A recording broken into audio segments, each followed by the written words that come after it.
승민이 준비됐나요? 네, 나와주세요. 생명의 삶 시작해서 예수님을 더 알아갈 수 있어서 좋았습니다. 생명의 삶이 끝나고 맛있는 밥을 먹어서 좋았습니다. 감사합니다.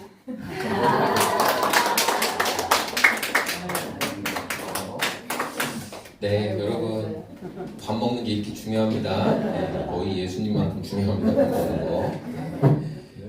요한복음 49번째 시간이고요. 오늘 말씀 제목은 우리가 의지할 시간표라는 제목으로 함께 하나님 말씀 나누겠습니다. 그 웹툰 같은 거 좋아하시는 분은 혹시 이 제목을 들어보신 분이 있을 거예요. 제목이 타인은 지옥이다라는 그런 제목의, 이건 드라마고 원래 먼저 웹툰으로 만들어졌고 그 다음에 드라마화도 됐어요. 이 내용은 대략적으로 사람들이 좁디 좁은 고시원 아시죠? 이렇게 사람 몸 하나 딱 누우면 끝나는 그 좁디 좁은 고시원에서 살아가는 사람들의 이야기인데, 서로 정말 옆 사람 소리가 다 숨소리까지 다 들릴 정도로 그렇게 얇은 벽 하나를 두고 살아가면서도 서로에 대해서 진정한 소통이 없는 그런 현대인들의 문제를 다루었어요.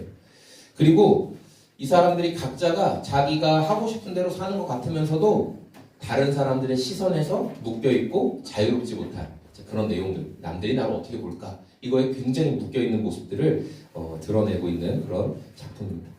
특별히 그 전 세계 많은 목회자들에게 영향을 끼친, 지금은 돌아가셨지만 팀 켈러 목사님이 쓰신 책 내가 만든 신이라는 책에서 타인의 인정과 시선을 현대인들이 그것을 우상으로 삼을 수 있다, 이렇게 이야기해요. 남들이 나를 어떻게 봐줄까라는 게 우상이 된다는 거예요, 현대인들에게. 그래서 우리가 다른 사람이 나를 어떻게 볼까, 나를 어떻게 생각할까라는 생각에 우리가 묶여 사는 것은 우리가 이미 하나님의 판단보다 다른 사람들의 판단을 더 두려워한다는 그 우상 숭배라는 것을 목사님이 이야기하신 적이 있습니다.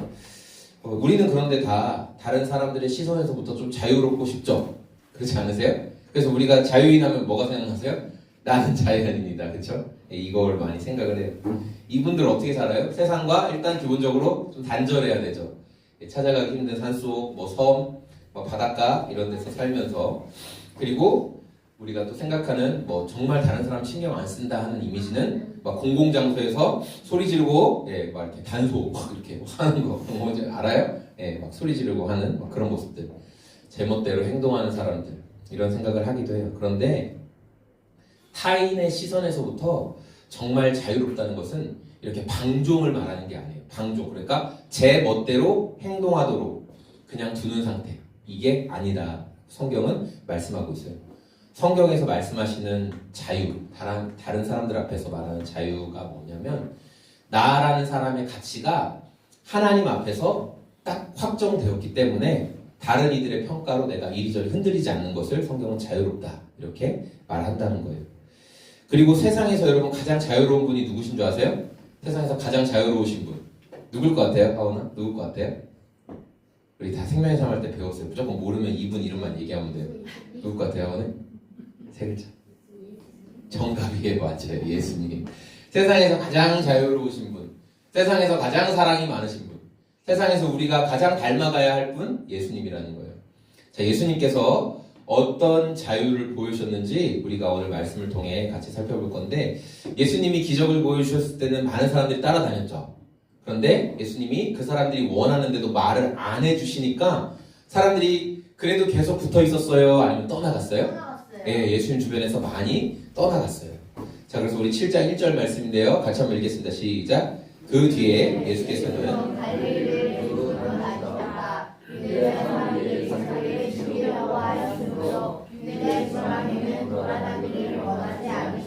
네, 예수님이 지금 갈릴리에 계세요. 갈릴리는 어디에 있을까요? 북쪽, 중부지역, 남부지역 중에 어디 있을까요? 혹시 생명의 삶 하신 분? 남부지역은 유대예요. 유대. 북쪽! 오, 맞았어요. 북쪽에 있어요. 네, 잘 맞췄어요. 어떻게 알았어요? 잘 찍었네요. 그렇죠? 대단해요. 자,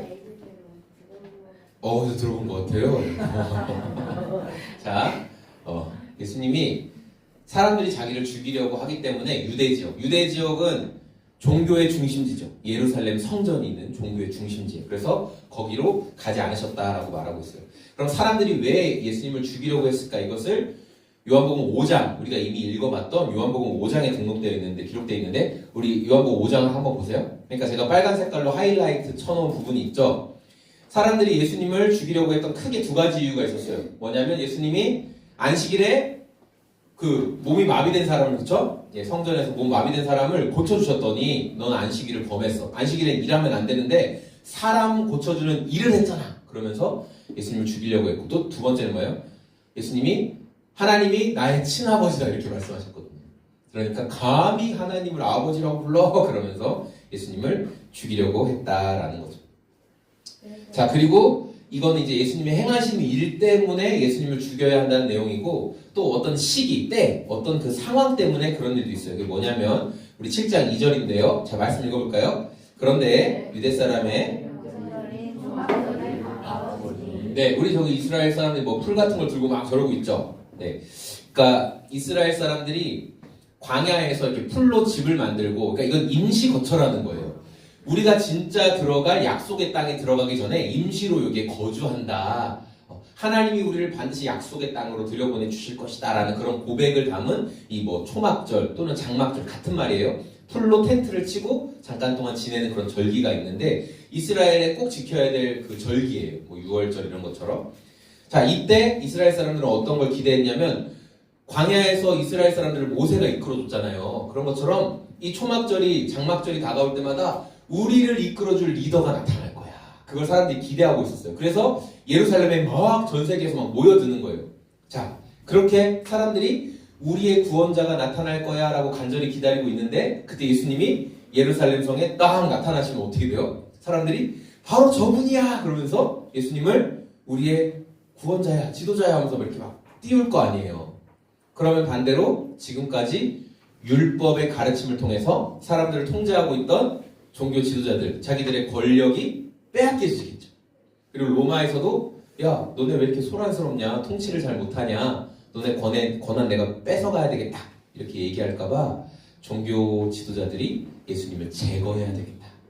예수님이 하신 일과 또 시기적인 상황이 예수님께 불리하게 이렇게 돌아가고 있었다라는 거예요. 여러분, 예수님은 아직 십자가의 순환을 당하실 때가 아니었어요. 그래서 예수님께서 지금 사람들 앞에 나타나지 않으시고 갈릴리에 머물러 있었던 거예요.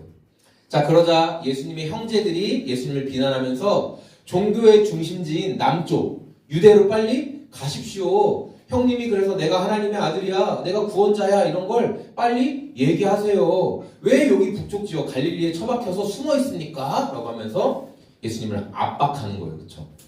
우리 승민이도 좀 압박을 받아본 적 있나요? 사람들이 이렇게 해야 돼, 승민아, 넌 이걸 해야 된단다, 이런 압박.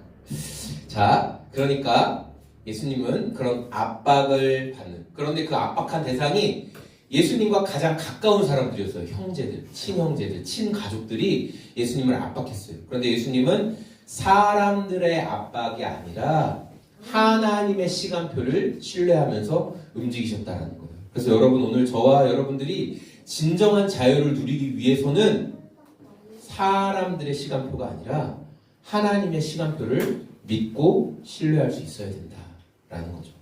저는 오늘 말씀을 통해서 세상의 시간표가 아니라 하나님의 시간에 순종하신 예수님의 모습을 함께 살펴보고 우리가 진짜 자유를 누리기 위해서 예수님의 어떤 모습을 닮아가야 될까, 그것을 잠깐 나누려고 합니다. 예수님과 우리 모두에게는 예수님한테도 있었고 우리한테도 있어요. 세상이 요구하는 그 압박이 있거든요. 부담감이 있거든요. 우리 3절과 4절 말씀인데요. 같이 한번 읽어보겠습니다. 예수의 형제들이 예수께 말하였다. 유대로 가셔서 거기에 있는 형님의 제자들도 형님이 하는 일을 보게 하십시오. 알려지기를 바라면서 숨어서 일하는 사람은 없습니다. 형님이 이런 일을 하는 바에는 세상에 드러내십시오. 네. 그러니까 예수님의 형제들이 지금 갈릴리 지역에 머물고 있는 예수님을 향해서 형님, 왜 여기 머물고 있습니까? 라고 이야기해요.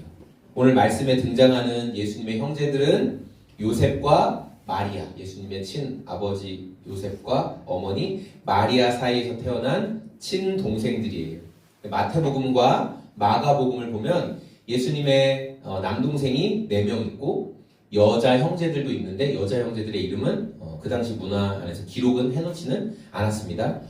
근데 이 카톨릭은 여기서 등장하는 예수님의 형제를 친형제가 아니다. 사촌이다, 사촌. 이렇게 해석을 합니다. 왜냐하면 마리아는 평생 동정녀로 존재해야 되기 때문에 이걸 형제라고 번역된 아델포이라는 말을 사촌들이다. 이렇게 해석을 합니다. 그런데 많은 헬라어 학자들은 이 말은 친동생에게 쓰는 말이다. 우리로 흔히 치면 내 피부치야, 내 동생이야 라고 하는 말과 내 피부치야 이렇게 말하는 것도 좀 다르잖아요.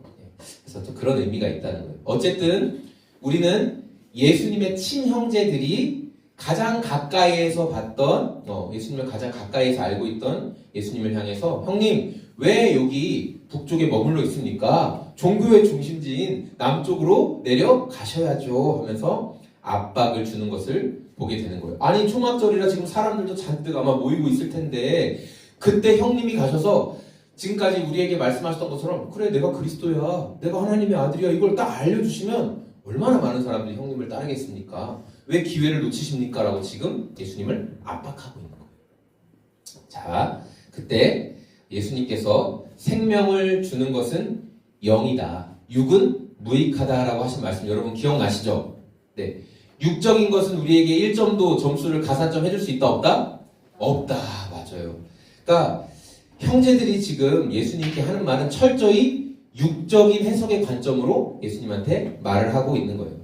사람들이 많이 모여있는 유대 땅으로 가서 예수님이 구원자다라고 선언을 하면 형님 덕분에 우리 가문도 인기가 있어질 겁니다. 형님 덕분에 우리 가문도 일어날 거예요. 형님이 인기 많아지면 우리 저 예수님의 친가족들이래 와 대단해 이렇게 하는 것처럼 그렇게 될 거다라는 거죠. 형님 때문에 우리도 좀 빛 좀 봅시다 이렇게 이야기하고 있는 거예요. 자, 이 친형제들이 예수님을 향해 하는 반응을 보고 요한이 이렇게 가로쳐져 있잖아요. 가로쳐져 있어요. 요한이 5절에 툭 이야기하죠. 우리 5절 말씀 한번 보겠습니다. 시작. 예수의 형제들까지도 예수를 믿지 않았기 때문이다. 그러니까 요한이 보니까 자기 생각을 하나 툭 넣은 거예요. 예수님의 형제들도 예수를 안 믿었어. 그렇게 해석을 넣은 거죠. 이 형제들이 예수님에 대해서 진정한 믿음이 없이 그냥 세상적인 방법으로 예수님을 보고 있었다라는 요한의 해석이 기록되어 있는 거예요. 여러분 세상적인 방법을 통해서 성공을 보여달라고 요구하는 요구 그걸 예수님도 받으셨어요. 그리고 오늘을 살아가는 저와 여러분의 삶에도 이런 요구가 있습니다. 사람들이 우리에게 계속 얘기해요. 야, 너가 인정받을 만한 걸 우리에게 보여줘봐. 너가 뭘 잘할 수 있다는 걸 보여줘봐. 라고만 이야기를 한다는 거예요. 그런데 세상은 우리에게 지금이 기회다. 지금 못하면 영원히 못한다. 라고 계속 몰아가고 있지만 우리가 세상의 그런 그럴듯한 논리를 분별하고 하나님의 시간표를 기다릴 줄 알아야 된다라는 것을 여러분 기억하시기 원합니다. 또 우리에게 지금 무엇인가 보여줘야 한다라고 말하는 세상의 요구 앞에서 예수님이 어떻게 반응하셨을까? 우리 6절 말씀인데요. 6절 말씀 읽어보겠습니다. 예수께서 그들에게 말씀하셨다. 내 때는 아직 오지 않았다. 그러나 너희의 때는 언제나 네, 자기를 향해 은근히 계속 압박하고 있는 사실 은근히도 아니죠. 드러내놓고 이렇게 압박하고 있는 친동생들을 향해서 예수님께서 말씀하셨어요. 여러분 크로노스라는 말이랑 카이로스라는 말 들어보셨죠? 크로노스, 카이로스 이미지로 알기 쉽게 띄워드릴게요. 자, 크로노스는 뭐냐면 우리 시계 보면 크로노그래프 막 이렇게 써있는 시계들이 있어요. 이게 뭐냐면 지금 똑딱똑딱 그냥 흘러가는 시간 이것을 말하는 거예요. 그런데 카이로스는 뭐냐? 카이로스는 하나님께서 정하신 결정적인 시간 하나님께서 일하시는 어떤 때 이런 것을 크로노스와 카이로스, 특별히 카이로스라고 이야기를 하고 있다는 거죠. 내가 원하는 시간이 하나님도 일하시는 카이로스가 되었으면 좋겠다라고 우리 모두는 다 원해요. 그렇죠? 내가 딱 이때 하나님도 딱 도와주셔가지고 일이 착착 진행됐으면 좋겠다라고 우리가 다 생각을 해요. 내가 보기에 알맞은 시간에 하나님께서 도와주시고 또 원하는 것을 이루고 쟁취하는 것을 우리는 성공했다 이렇게 생각합니다. 그래서 예수님이 동생들을 향해서 너희의 때는 언제나 마련되어 있다 이렇게 말씀하신 거예요. 그러니까 이 말은 뭐냐면 너희는 언제든지 우리가 준비만 하면 다 될 겁니다 라는 식으로 세상을 대하는구나 하고 예수님이 말씀하신 거죠. 니네가 원하는 시간에 하나님도 일하실 거라고 착각하지 마라. 지금 그 얘기를 하신 거예요. 여러분 우리도 이 말씀을 보면서 내가 세상의 시간표가 아닌 하나님의 시간표를 잘 따르고 있다라고 혹시 생각하는 분이 있을 수 있어요. 나는 하나님의 시간표대로 살아가. 그런데 예수님께서 7절 말씀을 통해 그런 우리에게 이어서 말씀하시죠. 7절 읽어보겠습니다. 세상이 너희를 미워할 수 없다. 그러나 세상은 나를 미워한다. 그것은 내가 세상을 보고서 그 하는 일들이 악하다고 증언하기 때문이다. 네. 세상은 너희를 미워하지 않는다라고 하신 말씀은 너희는 세상의 때를 따라 산다. 지금 그 말이에요. 세상이 그러니까 너희가 세상이랑 똑같이 사니까 세상이 너희를 특별히 대할 필요가 없다는 거예요. 너나 나랑 똑같은데 이렇게 한다는 거죠. 예수님은 지금 스스로 기회를 만들어서 세상 사람들 앞에 증명해보세요 라는 요구를 계속 친동생들한테 듣고 있는 상황이에요. 근데 예수님께서 그대로 하지 않으셨습니다. 스스로 기회를 만들려고 하는 세상 앞에서 예수님은 결정적인 시간은 내 손에 달린 게 아니라 하나님의 손에 달려있다라고 인정하시고 때를 기다리신 거예요. 특별한 것을 보여주고 있지 못해서 여러분 막 세상에서 되게 뒤떨어진 것 같은 느낌이 드는 분도 있을 거예요. 내가 뭔가 보여줘야 되는데 너 뭔가 보여줘 라고 말하는 세상 앞에서 우리는 하나님의 카이로스 그 때를 신뢰하는 그런 성도들이 되었으면 좋겠습니다. 이렇게 예수님은 다른 사람의 부담, 다른 사람이 주는 부담감, 그 시선에 압박에 묶여서 경솔한 결정, 섣부른 결정을 단 한 번도 내리신 적이 없다. 그래서 우리가 예수님을 닮아가야 되는 거예요. 가장 가까운 형제들이 요구하면 그 반응을 맞춰줄 만도 해요. 그렇죠? 여러분 자녀가 계속 아빠, 엄마 이거 해주세요. 저 이거 필요해요. 이거 해줘야 돼요. 나 이거 안 해주면 안 돼요. 막 이렇게 하면 여러분 뭔가 들어줘야 될 것 같잖아요. 네. 들어줘야 될 것 같다. 그런 생각이 들기도 한다는 거예요. 그러나 예수님은 사람의 반응이 아니라 하나님의 때를 기다리셨다는 거예요. 우리는 모두 세상의 시선과 평가가 의식될 수밖에 없는데 예수님은 어떻게 세상의 시선과 평가에 묶이지 않을 수 있었을까? 그게 요한복음 5장 말씀에 계속 기록되어 있어요. 우리가 이미 살펴봤지만 눈으로만 보세요. 눈으로 보니까 밑줄 친 말씀에 아버지께서 하시는 일을 보는 대로 따라할 뿐이다. 아버지께서 하시는 일을 무엇이든지 아들도 그대로 한다. 아버지께서는 아들을 사랑하신다. 하시는 모든 일을 아들에게 보여주셨다. 아들에게 보여주셨다. 나는 아버지께서 하라고 하는 대로 심판했다. 이렇게 말씀하고 있어요. 그러니까 여러분 예수님이 세상의 평가, 사람들의 시선에 묶이지 않을 수 있었던 이유는 뭐냐면 하나님의 시선만 신뢰했기 때문이에요. 사람들이 내린 평가가 아니라 나를 사랑하시는 하나님 안에서 내가 발견되어졌기 때문에 세상이 뭐라고 얘기하든지 상관없는 거예요. 하나님이 네 때는 아직 오지가 않았어. 기다려. 내가 네 때를 만들고 있단다 하는 거에 신뢰했기 때문에 사람들이 지금 성과 못 보이네? 아니, 스스로도 내가 지금 뭘 못하고 있는 것 같은데? 좌절하지 않으셨다라는 거죠. 오늘 말씀 이제 정리할 건데 예수님의 친형제들이 예수님을 향해 요구하는 것들이 있었어요. 그러니까 지금 보여달라는 거죠. 형님 왜 우리 갈릴리 총구석에 숨어 있습니까? 유대 땅 종교의 중심지로 가셔서 화려하게 스타로 딱 데뷔하십시오. 그 얘기를 했다는 거예요. 세상의 논리는 뭐냐면 사람들이 인정할 만한 것을 지금 보여달라.